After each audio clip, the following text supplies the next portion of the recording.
Hi guys, and welcome to this week's edition of the Coffee and Hero Show, coming to you from home rather than in the store. Had a little bit of a busy end to the day, which just meant I couldn't get things recorded before I left. So I'm actually going to be hitting you with my pull list this week as opposed to what's new into the store first. I will record that tomorrow and fire that up tomorrow night as well. And tons of great stuff in this week, different omnibuses. Went big in the omnibuses this week. I think our postie hated me this week. And then quite a lot of graphic novels and stuff. We did a big emphasis this week on Marvel Knights, which was a more adult Marvel imprint from years ago as well. So yeah, there's tons of good stuff in the store this week. Obviously, if you don't get a chance to get in tomorrow, I will be posting that video tomorrow anyway, and it'll give you an idea of the kind of stuff that came in anyway. But before I get to that, as I say, I'll do my pull list first, and it was a pretty big week for me. Quite a lot of graphic novels for me, as well as single issues. So the first one, just to hit you with, this was something called Asphalt Blues.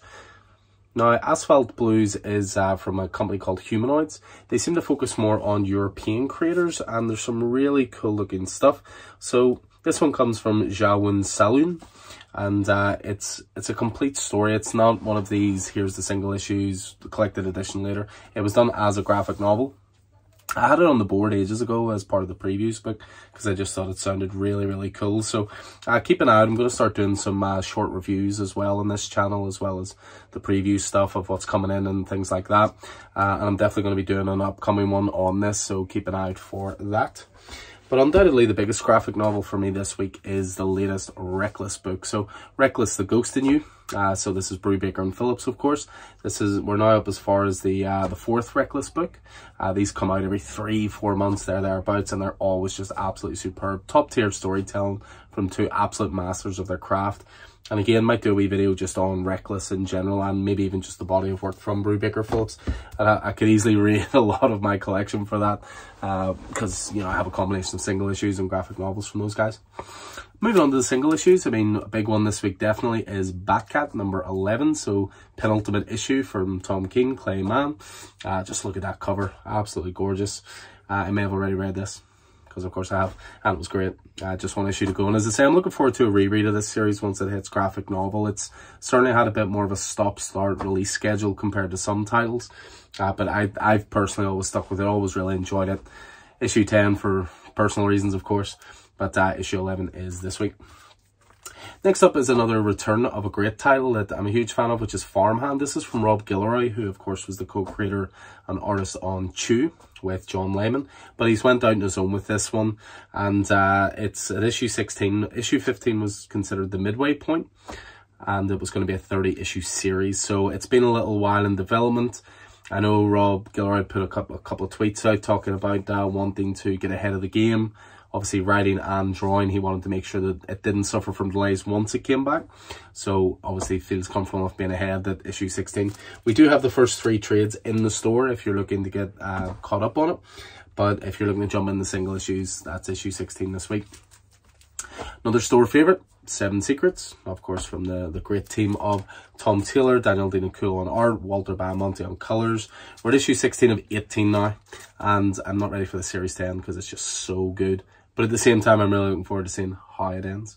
But yeah, 7 Secrets, always a consistent favourite. As is Nocterra. So, of course, Scott Snyder, Tony S. Daniel.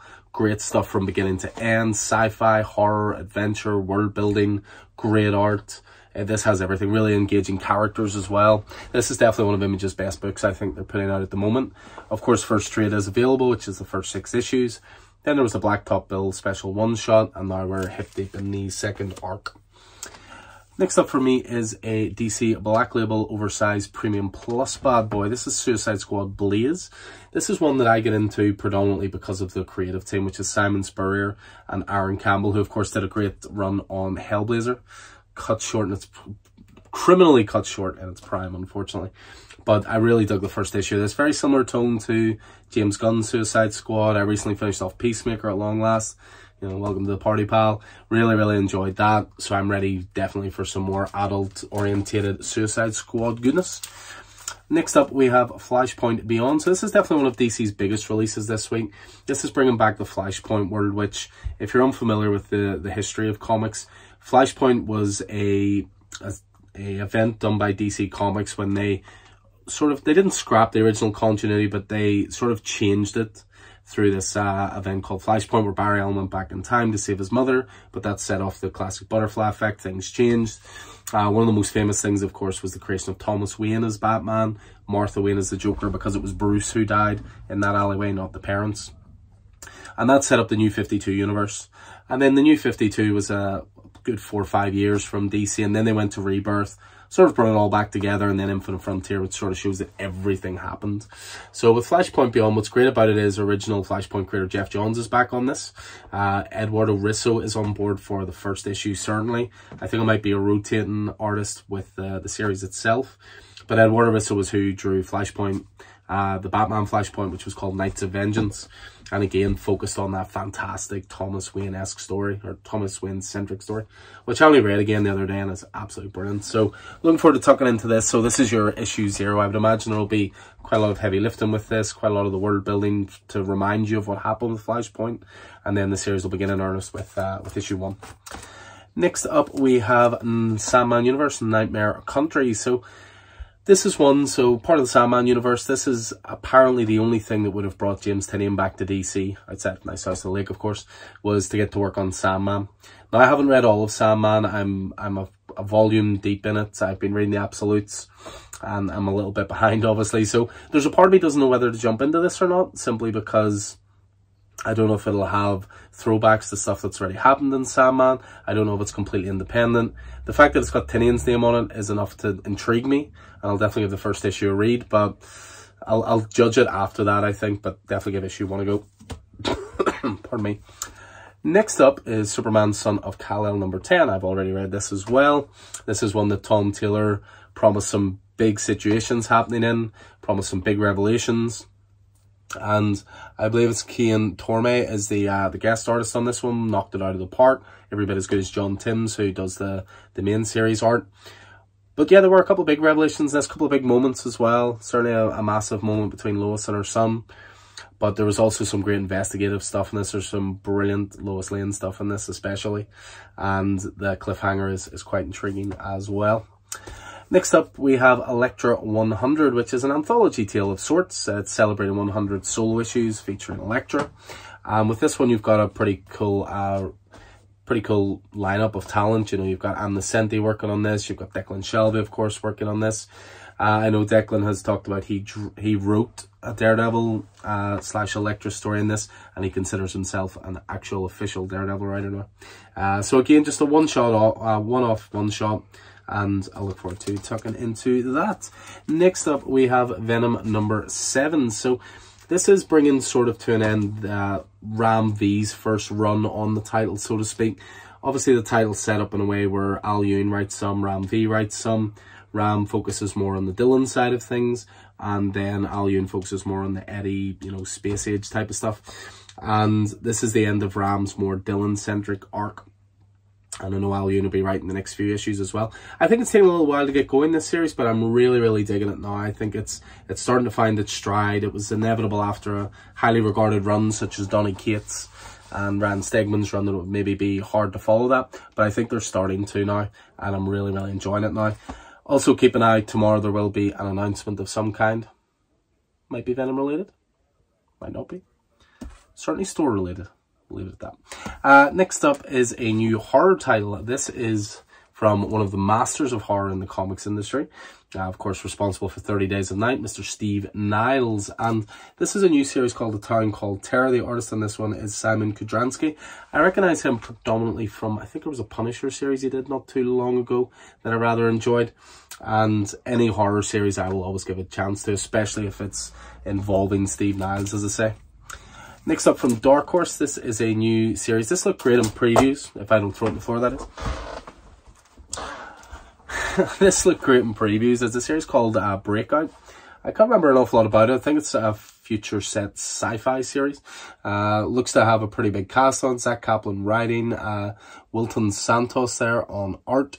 So I'll certainly give it a go. Again, Dark Horse tend to predominantly focus on maybe 4-issue miniseries thereabouts. So they'll certainly have to hit the ground running with an issue 1.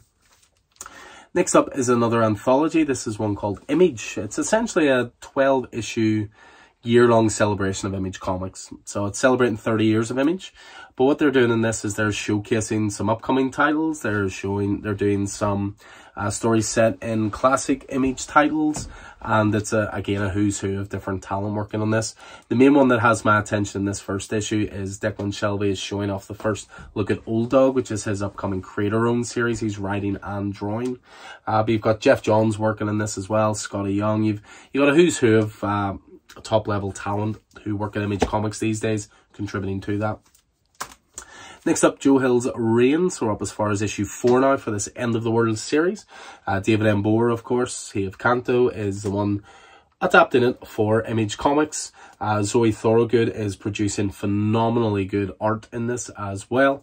And of course, it's all based on Joe Hill's novella as well. So Joe Hill plus David Embora plus Zoe Thorogood equals gold. Who knew? Next up, Life Zero. We're up to issue 3 now from, does it still say it? Yep, from the artist of Devil's Reign and Daredevil. Yeah, this is a sort of end of the world zombie apocalyptic type, you know, all military response, you know, ego, lots of guns blazing, all that kind of stuff. But it's good fun. Life Zero, 4 issues, 5 issues long, I think. We're only 3 issues in. So again, from a Blaze comic, so it's one of those ones you're always better pre-ordering because small print runs, smaller publisher, that kind of thing. Next up, we have The Rocketeer. So always a character I love to see a little bit more of. I love that sort of pulpy era, The Rocketeer, The Shadow, you know, all that kind of stuff. Always something great and pulpy and steampunky about it. What's cool about this one as well is this is Stephen Mooney working on this, and Stephen Mooney, you know, according to Declan Shalvey, you know, local legend, man of the people, all kinds. But he did a great series, Half Past Danger, which I'm a huge fan of.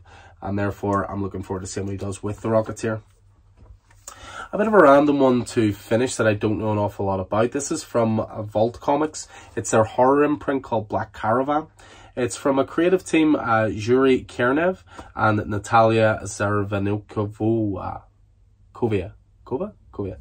Terrible pronunciation. I do apologize for butchering the names. But it's a series called Vanity, and I love that front cover. I had a quick flick through the interior art as well. Looks really solid. Again, looks to be horror-based. I just can't help myself. So definitely going to give the first issue of that a go. See how we get on from there.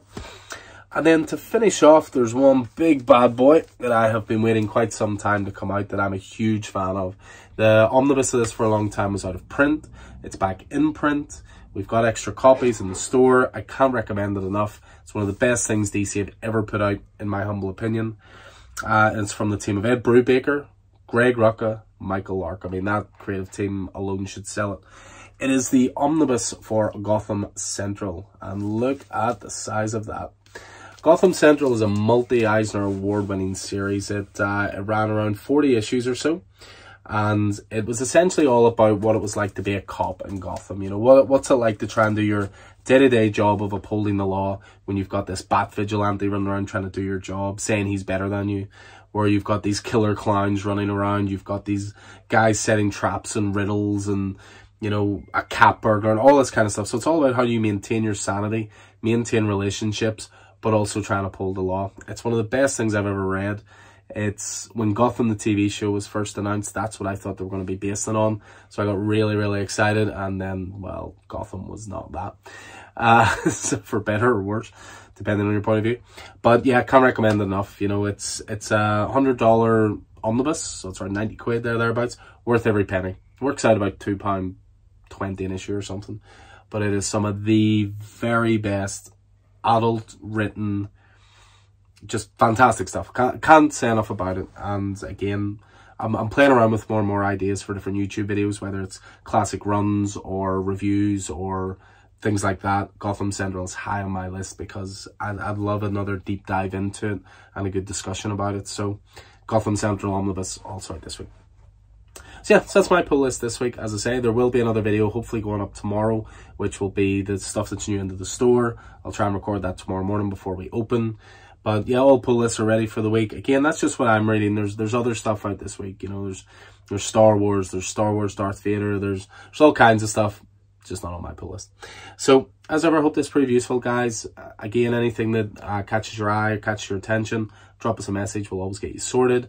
And until then, I'll look forward to seeing you in the store. So hope you're staying safe out there, and again, see you soon. Take it easy.